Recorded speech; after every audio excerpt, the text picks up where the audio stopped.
मैं किरण श्री शांति सत्संग धाम अतर्रा से आपके लिए आज फिर से सत्संग लेकर के आई हूँ।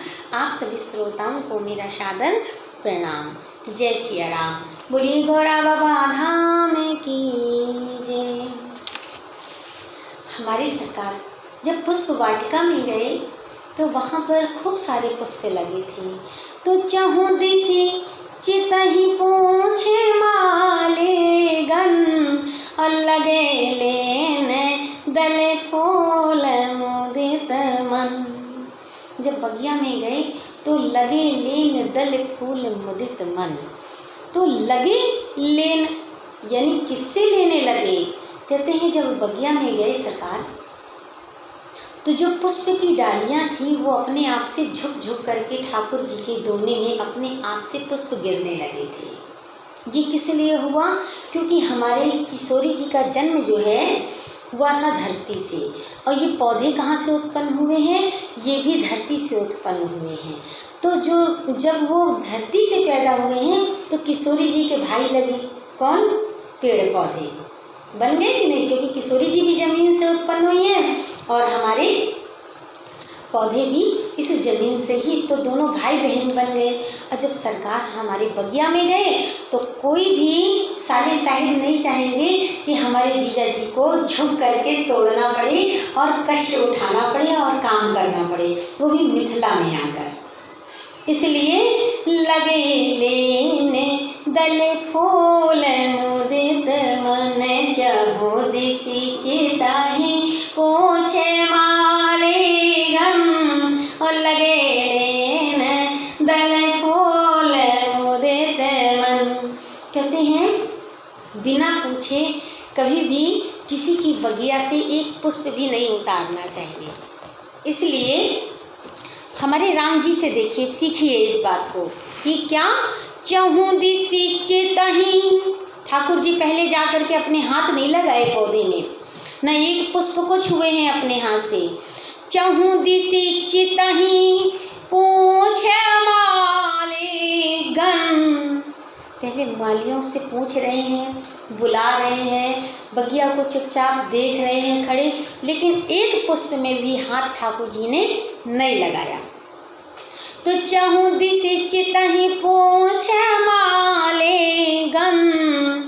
आपने देखा होगा लोग सवेरे सवेरे उठते हैं और भैया जाते हैं मॉर्निंग वॉक में, सवेरे टहल करने जाते हैं। जब उसी समय एक इतना बड़ी सी बढ़िया पन्नी ले लेते हैं और बस जितने फूल लोगों के घर में बेचारों के लगे रहते हैं वो तो सोते ही रहते हैं और बिना पूछे उतार करके उन फूलों को पन्नी में भर करके चुप्पे से अपने घर में ठाकुर जी को लेके चढ़ा देते हैं। इस तरह से चढ़ाया हुआ फूल फलदायी नहीं होता, क्योंकि बिना किसी की इजाज़त के यदि हम एक पुष्प भी उतारते हैं तो ये गलत बात है। हमारे ठाकुर जी ने करके दिखाया है कि चहु दिशि चितहि पूछे माली गन और लगे लेन दल फूल मुदित मन। ठीक उसी समय जब हमारे सरकार पुष्प वाटिका में गए तो उनमें से 8 सखियों के साथ गिरजा पूजन के लिए श्री किशोरी जी आ गई। संग सखिया किशोरी जी कैसे आई थी? अपनी माता जी की आज्ञा लेकर के कि संग सखिया सब सुभाग सयाने। ये सयानी कौन है? किशोरी जी की 8 सखियां हैं। संग सखिया सब सुभाग सयाने अब गावहि गीत मनोहर बानी। यहाँ सखियां गीत गाने लगी। यहाँ मेरी सखियाँ श्री किशोरी जी के साथ गीत गाते हुए पूजन करने लगी और घूम घूम करके कहने लगी क्या? एक सखी जो थी बड़ी चतुर थी, तो एक सखिया सिय संगो विहाई और गई रही देखन फूलवाई। ये बड़ी चतुर है। चतुर इसलिए कही जा रही है, इसमें 8 सखियों में एक सखी बड़ी चतुर है, इसलिए ये चतुर है। चतुर किसे कहते हैं? चतुर वो होता है जिसको लिवा जाया जाए एक जगह काम करने के लिए, भैया चलो फलाना काम हमारा कर देना आप, लेकिन उस काम को वो छोड़ करके दूसरे से पूछने लगे तुम कहाँ से आए हो, कैसे नहाते हो, कैसे रहते हो, क्या करते हो। दुनिया भर की चर्चाओं में जिसका मन उलझ जाए वो चतुर माना जाता है। आया हो किसी काम के लिए अब फंस जाए दूसरे काम में। तो देखिए ये किशोरी जी के साथ ही में आई थी, लेकिन टहलते टहलते सरकार के पास तक जा पहुंची और चुप्पे से सरकार के दरस परस कर आई।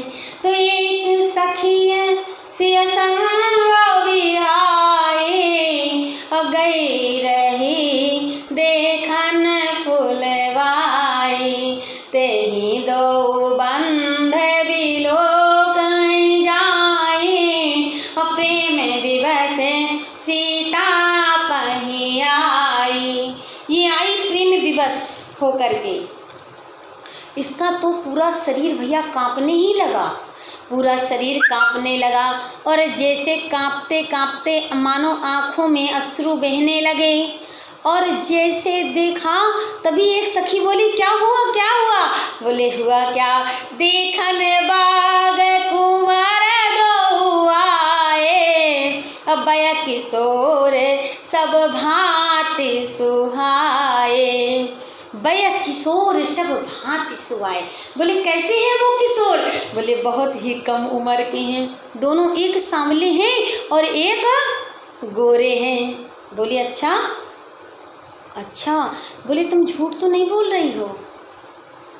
अच्छा एक बात और है, उन्होंने उस चतुर सखी ने ये नहीं कहा कि सरकार हमारे पुष्प तोड़ रहे हैं। क्यों?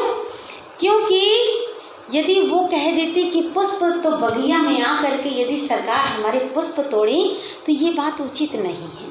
क्यों? क्योंकि यहाँ हमें ठाकुर जी का सम्मान बढ़ाना था, घटाना नहीं है। तो वो सीधे जाकर के क्या बोली है, देखने बाग, देखने आए हैं, पुष्प उतारने नहीं आए हैं।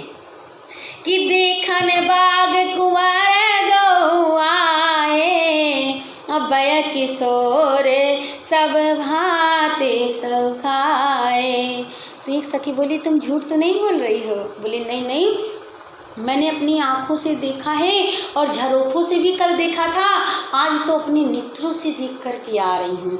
गिरा अनयन नयन बिनु पानी, बोल न सकी, नेत्रों से अश्रु बहने लगे और कहने लगी क्या कि कोई आया सखी फुलवरिया में, सांवला एक है एक गोरा बदन, देख कर भी न उसको भरा मेरा मन, देख कर भी न जिसे को भरा मेरा मन, ऐसा रूप नहीं देखा उमरिया में, कोई आया सखी फूलवरिया में, शादी उनसे ही होगी जो हर हाल में, आया करते हमेशा जो ससुराल में, आया करते हमेशा जो ससुराल में,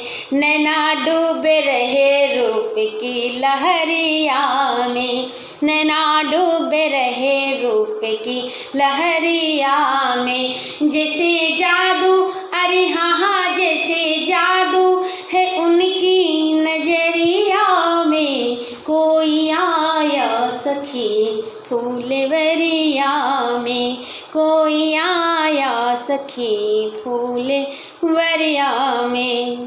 बोले अच्छा ऐसी बात है। बोले हाँ, मेरे तो नेत्र मानो उनकी छवि में डूब ही गए हो। आज के लिए इतना ही प्रसंग, आगे आने वाले वीडियो में मैं आपको फिर से इसी प्रकार सत्संग में ले चलूँगी।